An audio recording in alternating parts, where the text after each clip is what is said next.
What's up everyone and welcome back to my channel. My name is Sandra and today I'm going to be doing a recent reads video. So I don't think I've done one of these in so long. I don't even know if I'm on number 10 or number 11, but I haven't done one for a while.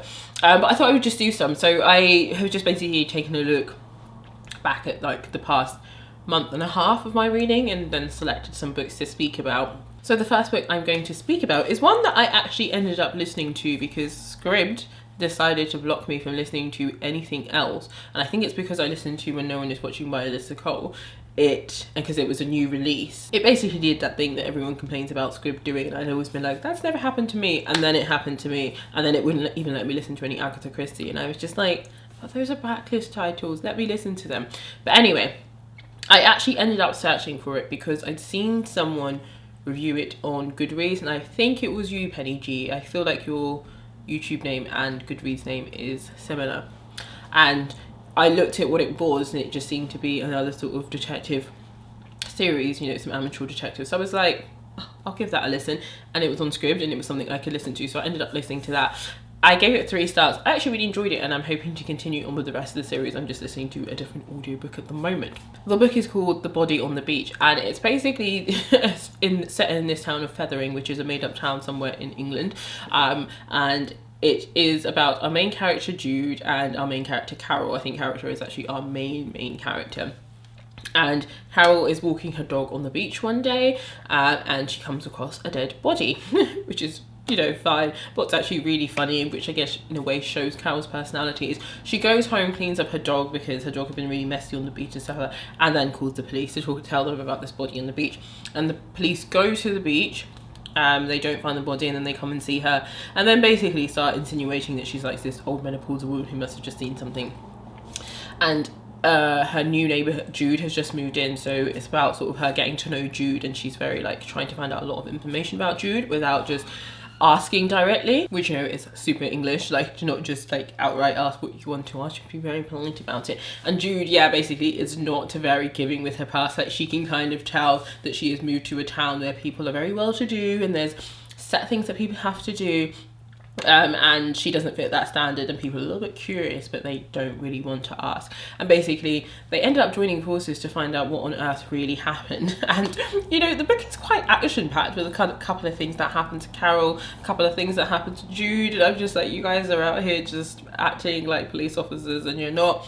But honestly, I found it very cozy. Like when people talk about cozy mysteries, like I always find it very hard to describe what it means, but I think there's the overall sense that whilst there are some sort of dangerous things happening, nothing dangerous is going to happen to the characters. Like this is not what's going to be. Obviously there is the murder of the body on the beach, and we find out about that, but in the sense of our 2 characters, you know, they're just sort of bumbling about their little village, finding out things, and, you know, things might get a bit heated, but we never think that anything terrible is going to happen to our 2 protagonists. So I really enjoyed it. As with books like this, there's not really much you can talk about without giving away what happens, but what I like about this is there's so much plot in this book, actually more than just the body on the beach.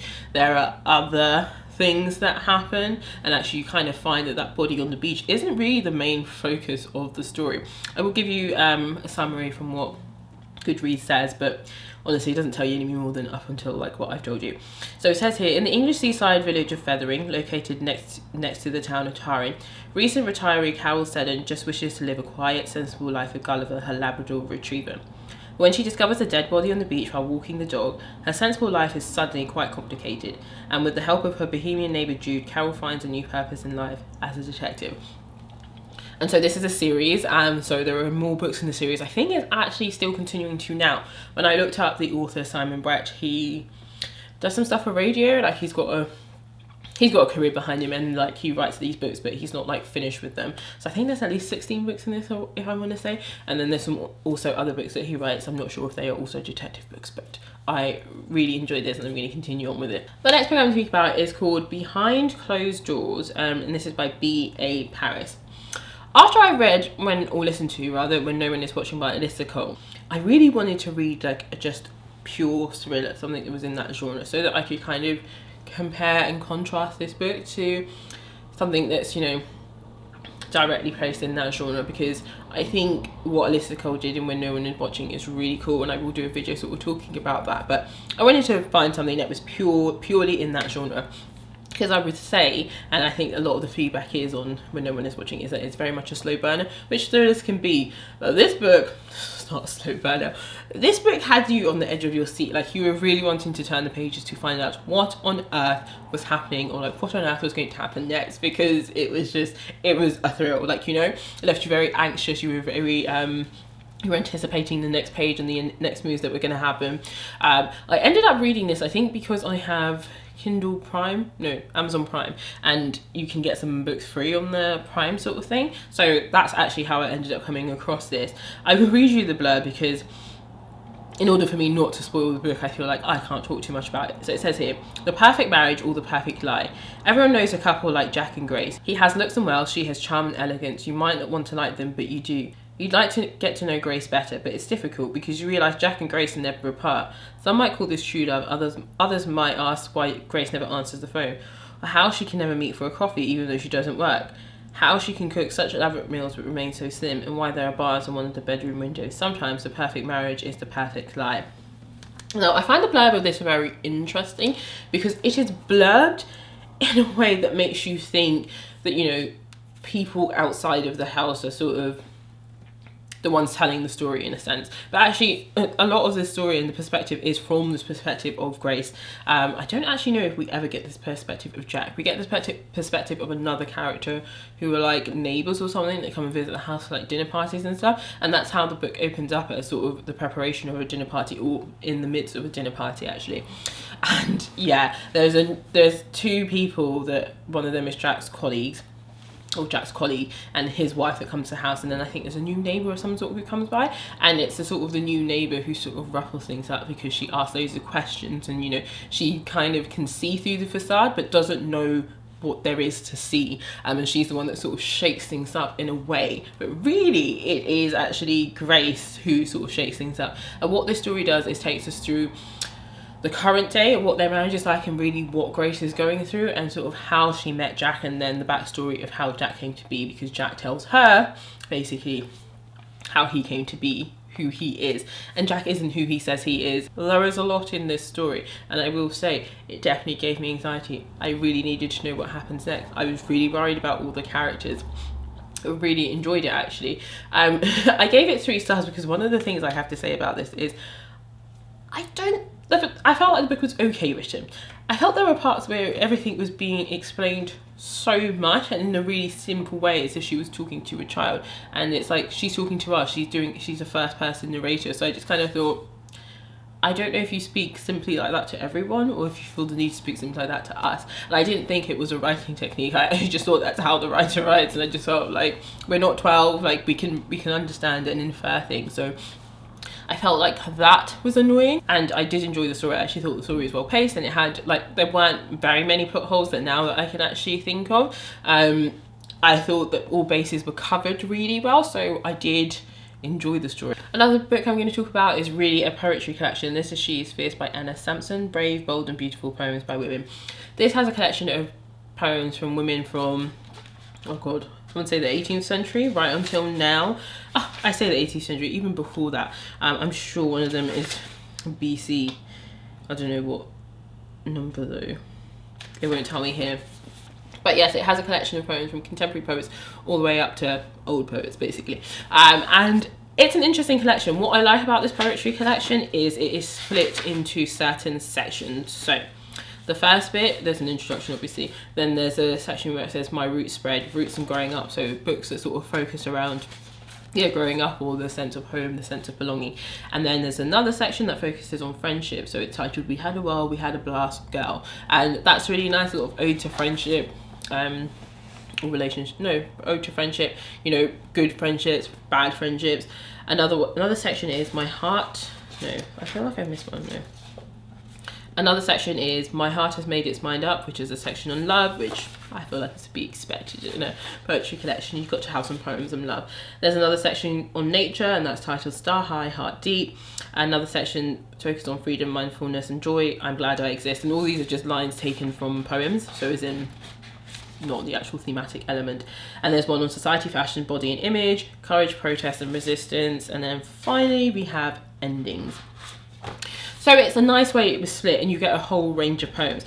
What I will say is some of the poems that are clearly written in centuries, like 18th century, so long ago, can be very jarring put next to contemporary poems, because actually the language switch, you know, is so different that you kind of have to put yourself in a different frame of mind. And I don't know, like, I feel like this is the kind of poems I read when I was in school and I was a bit like, well, whatever. Actually, one of the best poems that I read in school that I love until the day is Mirror by Sylvia Plath, and that was in here, and I really like that.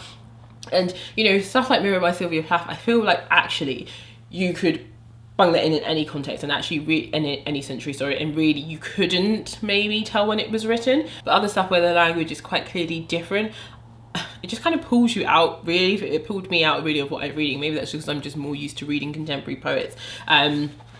And then there were other stuff that, you know, I would see the author's name and I'd look them up and find out that actually they wrote so long ago, and actually I didn't have that sort of language issue. It would just be in certain poems. Like, there are poems by the Bronte sisters in here. There are poems by, who do I want to say? I completely forgot what her name is. Elizabeth Barrett Browning or Christina Rossetti, that just, you can tell they took place in a different time. And, you know, this covers like all across the UK. So there is a poem by Jackie Kay in here, which uses a lot of Scottish dialect. There's another Scottish poet in here. Covers a whole range of poets that I already knew that I really loved, but also introduced me to a lot of other poets. And in the scheme of sort of talking about poems that are, you can tell clearly when they were written, I actually discovered a new poet who I'm so excited to read more of their work. Her name is Imitaz Daka.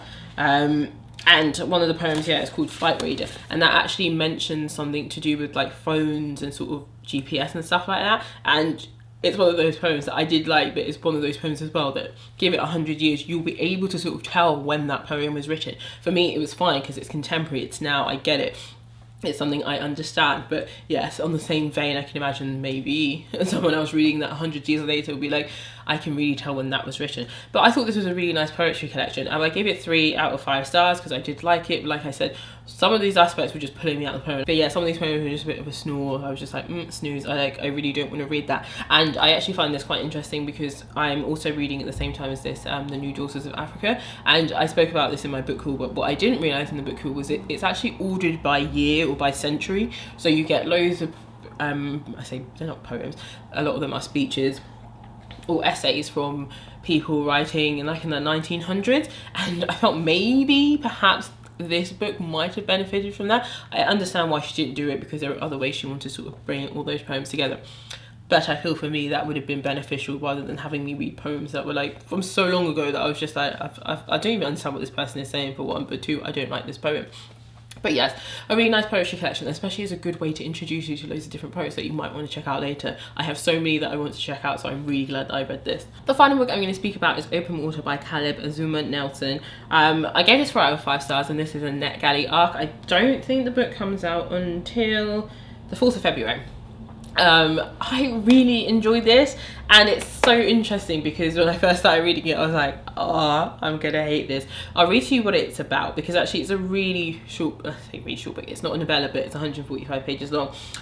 So it says here, 2 young people meet at a pub in southeast London. Both are black British, both on scholarships to private schools where they struggle to belong, both are now artists. He a photographer, she a dancer, trying to make their mark in a city that by turn celebrates and rejects them.